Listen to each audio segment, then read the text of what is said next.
daughter has gone totally insane and has left my house to live with her transgender baby daddy in a homeless camp. My daughter came out to me at 17 as non-binary, but only sometimes. Essentially, she was neither gender some days, but some days was a girl. I feel this is where things started to go wrong. 2 years later, she randomly announced she was 4 months pregnant and yelled that this was my fault. She blamed me because I didn't put her on hormone blockers. I was in absolute disbelief already, but then she said something even more ridiculous. She has come to see her baby like a sibling and expects me to raise it like it was mine. That this is my duty, in fact, because it is my refusal to accept her non-binary state that led to her being pregnant. As soon as she said that, my language grew sterner. I said, "Congratulations, mommy. You have some hard decisions to make." And I also said I would absolutely not raise her baby for her. She didn't even say anything in response, and instead ran upstairs and into her room. Right now, she's locked herself in and is loudly wailing. She's been in there for 12 hours, and as she has an attached bathroom, probably won't be coming out until she gets hungry. Considering it's been half a day, I think she has snacks stored. Update 1. It's the middle of the night, and she has decided to pack some of her clothes and stay with one of her friends, one who I suspect is the baby daddy. Before she left, she told me that she already called the police and let them know that she was leaving of her own free will and was not in danger. Like I was going to report a 19-year-old adult as a runaway or something? It was insulting. I told her she needs to work out details if she wants to raise the kid with the father, and she was welcome back home when she had a plan in place. Update 2. My daughter and the person who got her pregnant wanted to talk to me at a public place, and we chose IHOP.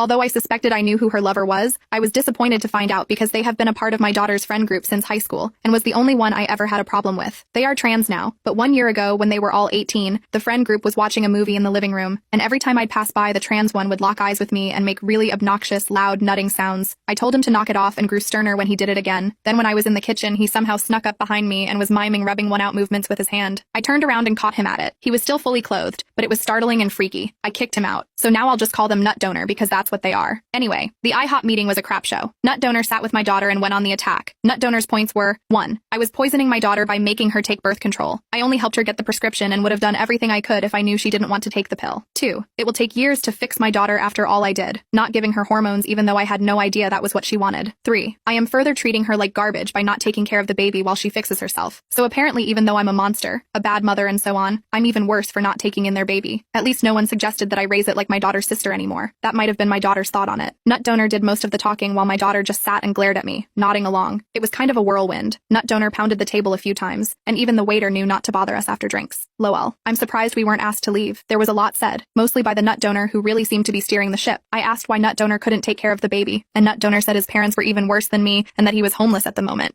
I guess my daughter and nut donor taking care of the child they created is out of the question. I told them that I would not be raising their baby for them, and that adoption is the best bet. They said that if I don't agree to raise it, they'll make sure I'll never see the baby ever. I won't raise their child for them. So that's that, I guess. I feel so many flavors of worried and angry and then worried all over again. I've been around the block, and it's never a great sign when the person you're with makes an enemy of your family. That's what nut donor has done by painting me as a failed mother who also won't take in their baby. I'm angry that my daughter can just hear this crap and nod along like, yeah, that makes total sense. She is not stupid. I think she's love blinded. I'm sad and worried for the baby. It's bad all around. My house is empty. It feels like my adult daughter has run off to join up with some weird church cult thing who tells her that up is down. I texted her and said I would be there for her, but nut donor was still not welcome in the house. I think I'm blocked. Update 3. I did contact nut donor's parents and they have all but disowned him. Back to the new news. All this shook out a couple weeks ago. I came home from grocery shopping to find a strange pregnant woman at my door. That woman used to be my daughter, but had changed so much she was like a stranger. She chatters constantly so you can't get a word in. She has several small face tattoos, and forgive me for saying this, looks like she has aged 20 years. She had been living rough. She was angry I locked her out. I changed the locks after she left, and basically expected to move back into her old room with no problem. Like it was just another day from back in the winter when she lived here. Of course I wasn't going to turn her away, so I guess in a way she was right. She was living in the homeless camp with the nut donor, and I insisted she take a shower because it looked like she hadn't since leaving. She also stank bad. She had no shame about blocking my number or what she put me through by disappearing. All she wanted to talk about was the grand fate that she and nut donor are building, that they're building a community of new people, and she went on and on and on without mentioning the baby once. I don't know how anyone can stand them, but nut donor has multiple partners, and my daughter is one of them and is perfectly happy.